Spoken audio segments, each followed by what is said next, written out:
In true Blizzard fashion, ZA, zul'aman, the 10-man raid, the next phase, phase 4 for World of Warcraft TBC, has been dropped on the PTR. And this means that anyone can go in and actually test this raid already, and it also means that the raid will most likely come out soon, anything between 2 to 4 weeks, or it could be longer depending on whatever Blizzard's actual scheduling is or with how busy they get with things. But the phase is dropping with some incredibly insane gear, and that's not even just from the raid, but also from the badge vendor itself. So some things that are coming out this phase are going to be new items from the exact same badge vendor we've always talked to in Sarthe, things like these bracers that give you armor pen, and there's also plate bracers with armor pen. There's a ton of really good items. There's haste pants that you can get for casters. There's also just a ton of other things from here that are definitely going to fill out some of your abyss lists, or even just fill out your gearing sets before you can get your abyss lists. One thing also to note is that Dragon Strike is now one hand and not unique, so it can be dual wielded, and it will be insane for warriors until they get their actual glaives. Now, I just hit 70 on my warrior, so I've been inspired to play that class a lot lately, and I decided to go into actual ZA with a group of friends that have never done this raid before, or only done it way back in the day, so we didn't remember one mechanic at all, and see how hard is this raid gonna be. Keep in mind, we definitely do have insanely good gear. We have basically absolutely best gear because you can get it from the vendors, and we can test out the mechanics of this raid, but we want to see how challenging is it going to be to get the actual bear mount. Well, lo and behold, this raid is something that is always meant to be a catch-up raid. It's kind of like ZG. It wasn't ever meant to be a complicated raid that was a struggle for you to clear. You were always supposed to be able to go in with fresh level 70s and be able to actually finish the raid.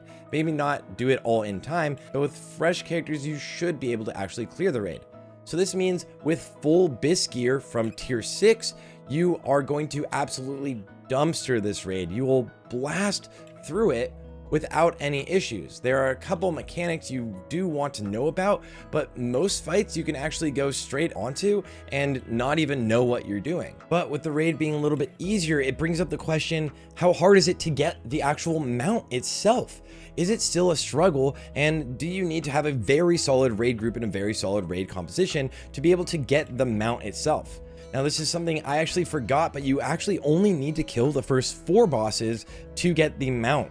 You don't need to kill the entire raid. The timers go up, but it's only for the first 4 bosses. There's 2 bosses left after that, but once you kill this last boss, Halazi, as you can see in the background, you will be able to get the mount.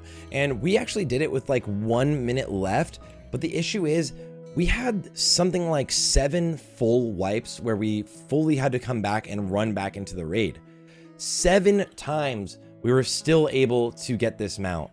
Now, I'm seeing some groups actually clear this raid if they know the mechanics with 25 minutes left to get the mount.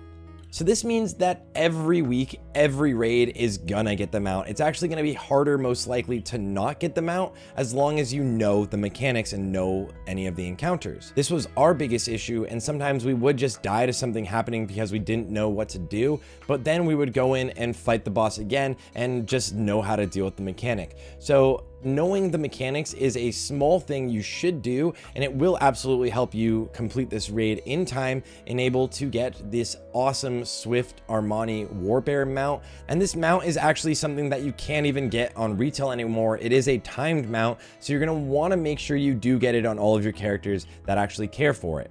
But it's not necessarily gonna be something that's exclusive. What's more exciting for me than the actual challenge of this raid itself is that it's something new to do, and it's also just a really fun raid.